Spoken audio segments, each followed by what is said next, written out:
McKinley and McKinley. That one is not CDC, according to That's ChatGPT. not. The Geyer is CDC and Johns Hopkins. Senator Hassan. Well, thanks, Mr. Chair, and good to see you again, Secretary Kennedy. Look, I agree with you that all Americans should have access to healthy food. However, President Trump has made it far harder for families to afford their groceries. Last year, the typical family paid hundreds of dollars more than they did the previous year on groceries such as fresh vegetables, fresh fruit, meat, coffee, and dairy. And while a few items, such as eggs, have gotten cheaper this year, other staples like beef continue to reach historic highs under President Trump. Do these high grocery prices make it easier or harder for families to eat fresh, healthy foods?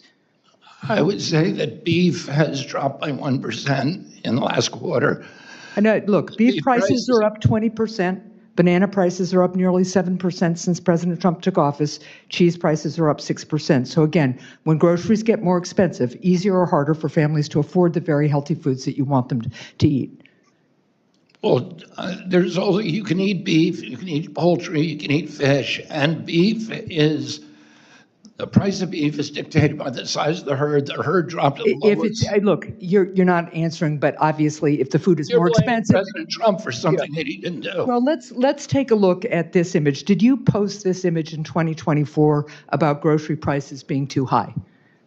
I don't recall. Well, you did post it. That's your handle up there, and and I agree that grocery prices were too high in 2024.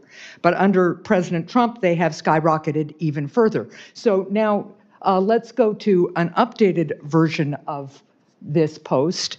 Will you post this? The most expensive vehicle. No, because President Trump actually brought down grocery costs for most of his term. I think there's been a raise recently in the price of everything. Look, families are facing historic prices at the register. You don't need to be a Secretary of Health and Human Services to know that. You don't need to be a United States Senator to know that. The people in New Hampshire, the people across this country know that because they go to grocery stores today. And the fact that you either don't know it or you don't want to admit it just shows how out of touch you and the Trump administration are. Now let's go to another issue.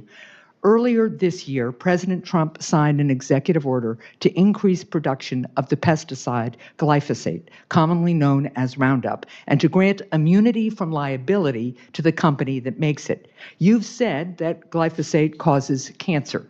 You told Senator Schatz yesterday that you still believe that glyphosate causes cancer, and you expressed displeasure about the president's glyphosate order, and that and you also told Senator Schatz that the president's reasoning had to do with national security. So does President Trump's executive order, does his decision mean that more Americans are likely to be exposed to this chemical and get cancer? No, it doesn't, because it doesn't increase the use of glyphosate. The president has invested more in trying to transition off of glyphosate than any other president. Exactly. When and how did he do that? He did an executive order that says increase the production of it for both military, for weapons, and as herbicides. And he granted immunity to the huge corporation that produces this, a corporation that I believe you once sued and got recovery from because this chemical caused cancer. So does President Trump's decision mean that if there's more of this chemical, there's going to be more cancer? Yes or no? Yeah, it's not increasing production, it's increasing domestic production to displace the Chinese production, because 97% of our corn crop is dependent on glyphosate, 98% of our soy crop, and 100% of them is coming from China. But yet, here's the thing. When you were running to get the MAHA vote, you told people you would stand up to chemical companies, you would take carcinogens out of our agricultural system. You said that you would get these chemicals out of foods. That's what you said you would do to make America healthy again. And yet when push comes to shove and a big corporation, I mean, talk about the status quo here. It's Bayer Monsanto or something like that. It's the big company. And when the President of the United States, rather than trying to work to find alternatives, rather than try to get him to limit that executive order, you just stood down instead of standing up. Thank you, Mr. You Chairman. asked what President Trump has done. He's given me $200 million to help get America off of glyphosate.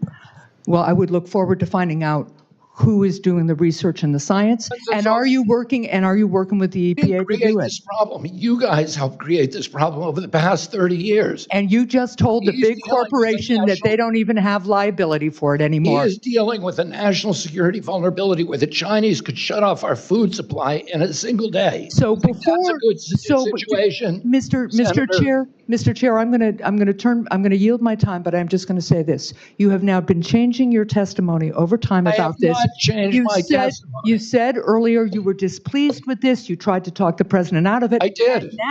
And now you're just fully supportive of a huge corporation didn't having no change my- liability. Thank you.